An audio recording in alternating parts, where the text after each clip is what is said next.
பிள்ளையே, நீ நீண்ட நாட்களாக சில பதில்களுக்காக காத்திருக்கிறாய். சில கதவுகள் திறக்க வேண்டும் என்று ஜெபிக்கிறாய். சில ஆசீர்வாதங்கள் உன் வாழ்க்கையில் வர வேண்டும் என்று எதிர்பார்க்கிறாய். சில நேரங்களில் ஏன் இன்னும் மாற்றம் தெரியவில்லை என்று உன் இதயம் அமைதியாக கேட்டிருக்கிறது. இன்று அந்த கேள்விக்குத்தான் நான் பதில் சொல்ல விரும்புகிறேன். ஏனெனில் பல நேரங்களில் மனிதர்கள் தங்கள் சூழ்நிலையை பார்க்கிறார்கள், ஆனால் தங்கள் இதயத்தை பார்ப்பதில்லை. அவர்கள் மூடிய கதவுகளை பார்க்கிறார்கள், ஆனால் தாங்கள் சுமந்து கொண்டிருக்கும் பாரங்களை பார்ப்பதில்லை. பிள்ளையே, உன் வாழ்க்கையில் நான் செய்ய விரும்பும் நல்ல காரியங்கள் இருக்கின்றன. உனக்காக நான் ஆயத்தப்படுத்திய சமாதானம் இருக்கிறது, சந்தோஷம் இருக்கிறது, நிம்மதி இருக்கிறது. ஆனால் அவற்றை அனுபவிக்க உன் இதயம் சுதந்திரமாக இருக்க வேண்டும். இன்று நீ வெளியில் சிரித்துக் கொண்டிருக்கலாம், உன் வேலைகளை செய்து கொண்டிருக்கலாம், உன் குடும்பத்தை கவனித்துக் கொண்டிருக்கலாம். ஆனால் உன் இதயத்தின் ஆழத்தில் இன்னும் சில பாரங்கள் இருக்கின்றன, சில நினைவுகள் இருக்கின்றன, சில மனிதர்களை பற்றிய கசப்புகள் இருக்கின்றன. நீ அவற்றை மறந்துவிட்டாய் என்று நினைக்கலாம், ஆனால் அவை இன்னும் உன் உள்ளத்தில் இடம் பிடித்துக் கொண்டிருக்கின்றன. சில பெயர்களை கேட்டாலே அமைதி குலைகிறது. சில சம்பவங்களை நினைத்தாலே உன் மனம் கனமாகிறது. பிள்ளையே, நான் உன்னை குற்றம் சொல்ல வரவில்லை. உன் வலியை நான் அறிவேன், உன் கண்ணீரை நான் பார்த்திருக்கிறேன், உன் ஏமாற்றங்களை நான் அறிந்திருக்கிறேன். நீ நம்பியவர்களிடமிருந்து வந்த காயங்கள் எவ்வளவு ஆழமா இருந்தன என்பதையும் நான் அறிவேன். ஆனா இன்று நான் உன்னிடம் ஒரு உண்மையை சொல்ல விரும்புகிறேன். நீ சுமந்து கொண்டிருக்கும் அந்த கசப்பு, அந்த கோபம், அந்த நினைவுகள் உன்னை காயப்படுத்திய மனிதர்களை கட்டி போடவில்லை, அவை உன்னைத்தான் கட்டி போட்டு வைத்திருக்கின்றன. நீ முன்னேற வேண்டும் என்று விரும்புகிறாய், ஆனால் கடந்த காலத்தின் சில சம்பவங்கள் இன்னும் உன்னை பின்னால் இழுத்து கொண்டிருக்கின்றன. பிள்ளையே, உன்னை காயப்படுத்திய அந்த சம்பவத்திற்கு பிறகு நீ மாறிவிட்டாய். முன்பு போல சுலபமா சிரிப்பதில்லை, முன்பு போல யாரையும் எளிதாக நம்புவதில்லை, முன்பு போல உன் மனதை திறப்பதில்லை. சில நேரங்களில் நீயே உன்னை பார்த்து நான் ஏன் இப்படி மாறிவிட்டேன் என்று யோசித்திருக்கிறாய். ஏனெனில் அந்த வலி ஒரு சம்பவத்தை மட்டும் மாற்றவில்லை, உன் இதயத்தையும் மாற்றியது. ஆனால் பிள்ளையே, அந்த சம்பவம் உன்னை பாதுகாப்பாக மாற்றலாம், ஆனால் கல்லாக மாற்ற நான் அனுமதிக்க விரும்பவில்லை.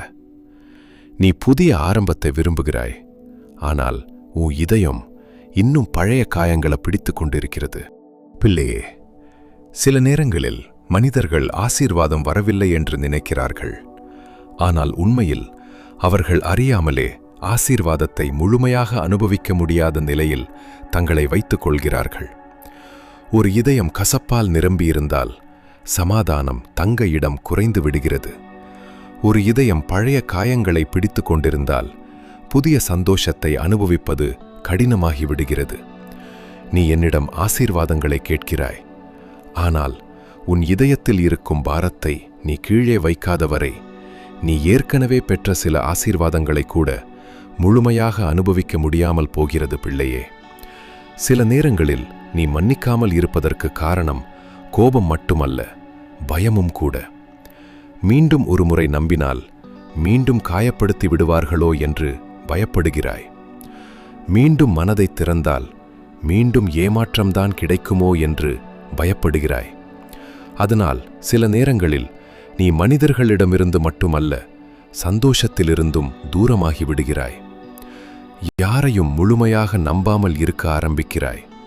யாரிடமும் உன் மனதை திறக்காமல் இருக்க ஆரம்பிக்கிறாய். உன்னை பாதுகாத்துக் கொள்கிறாய் என்று நினைக்கிறாய், ஆனால் உண்மையில் உன்னை தனிமைப்படுத்திக் கொள்கிறாய். பிள்ளையே, உன்னை காயப்படுத்திய ஒரு மனிதனுக்காக உன் வாழ்க்கையில் வரப்போகும் நல்ல மனிதர்களுக்கான கதவையும் மூடிவிடாதே. ஒரு துரோகம் நடந்தது என்பதுக்காக எல்லோரும் துரோகம் செய்வாங்க என்று நினைக்காதே.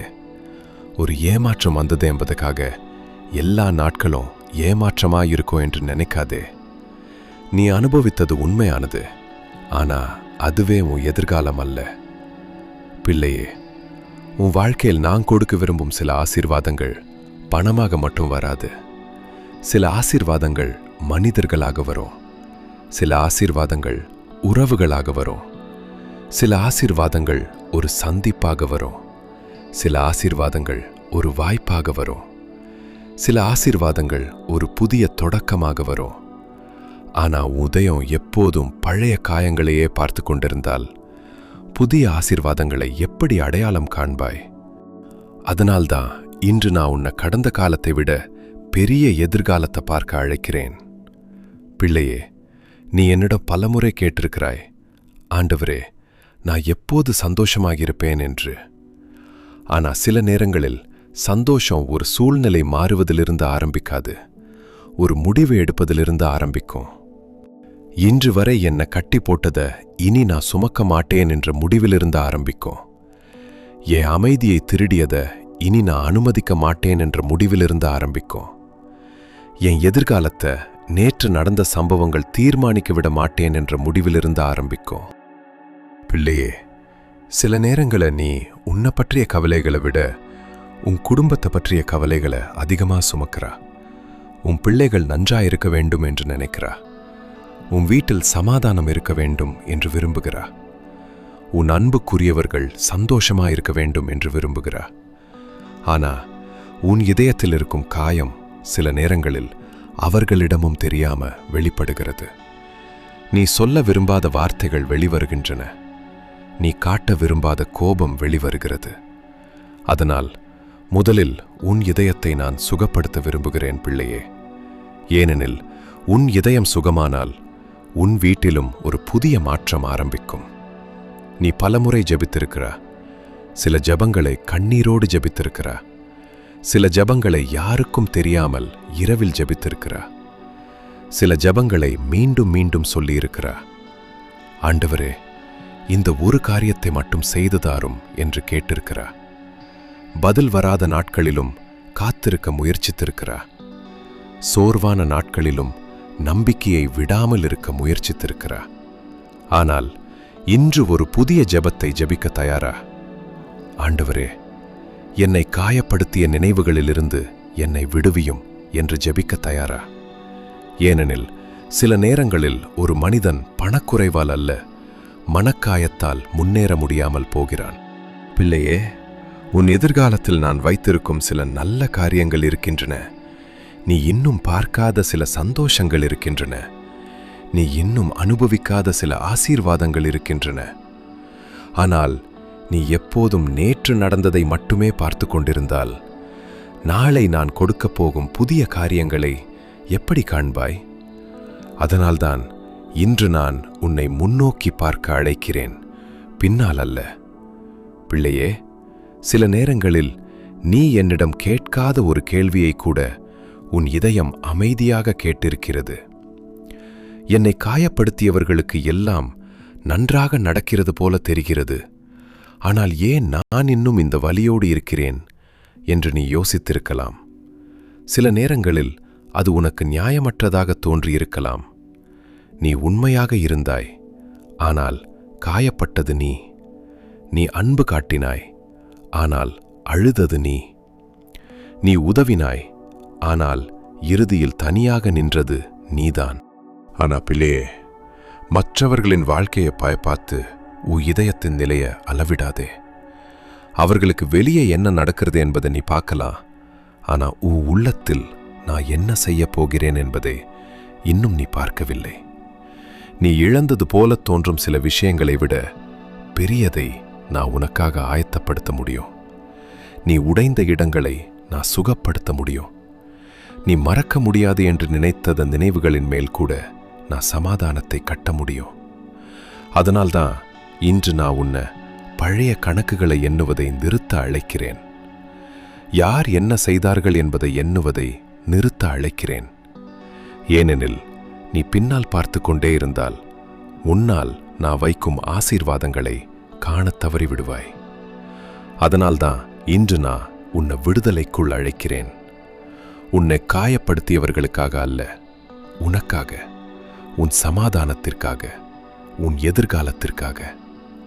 நீ மன்னிக்க வேண்டும் என்று நான் சொல்வது அவர்கள் சரியானவர்கள் என்பதற்காக அல்ல, அவர்கள் செய்தது சரி என்பதற்காக அல்ல.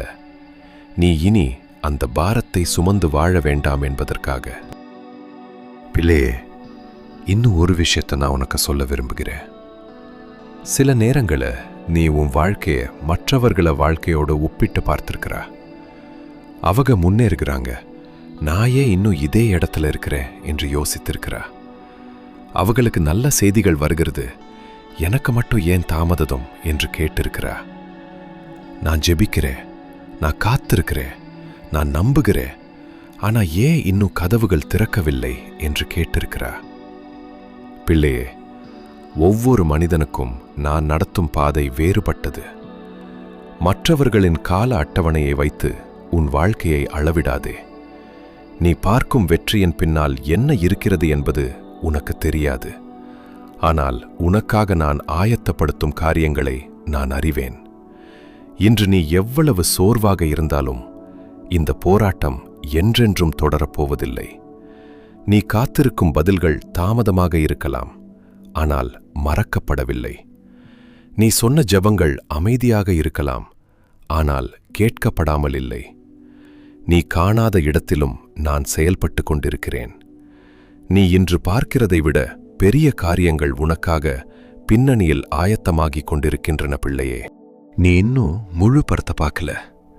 இன்று ஒரு மூடிய கதவாக தோன்றுவது நாளை ஒரு பாதுகாப்பாக புரியும். இன்று ஒரு தாமதமாக தோன்றுவது நாளை ஒரு ஆசீர்வாதத்தின் நேரமாக புரியும்.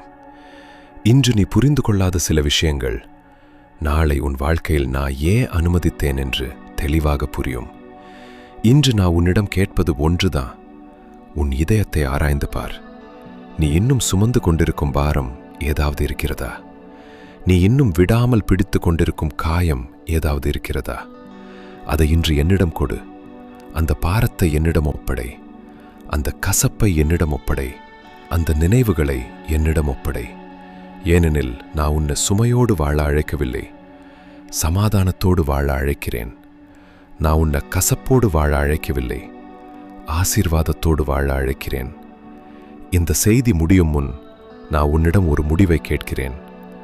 உன்னை காயப்படுத்தியவர்களை பற்றி அல்ல, உன்னை பற்றிய முடிவு.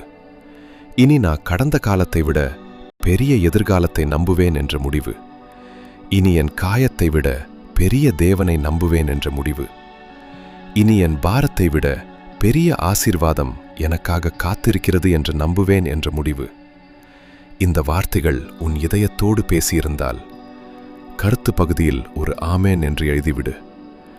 இன்று நீ விடுவிக்க முடிவு செய்த ஒரு பாரம் இருக்கிறது என்றால் நான் விடுவிக்கிறேன் என்று எழுதிவிடு. இந்த செய்தி யாரோ ஒருவரின் இதயத்திற்கும் தேவைப்படலாம் என்று உனக்கு தோன்றினால் அவர்களோடும் பகிர்ந்து கொள். ஆமேன்.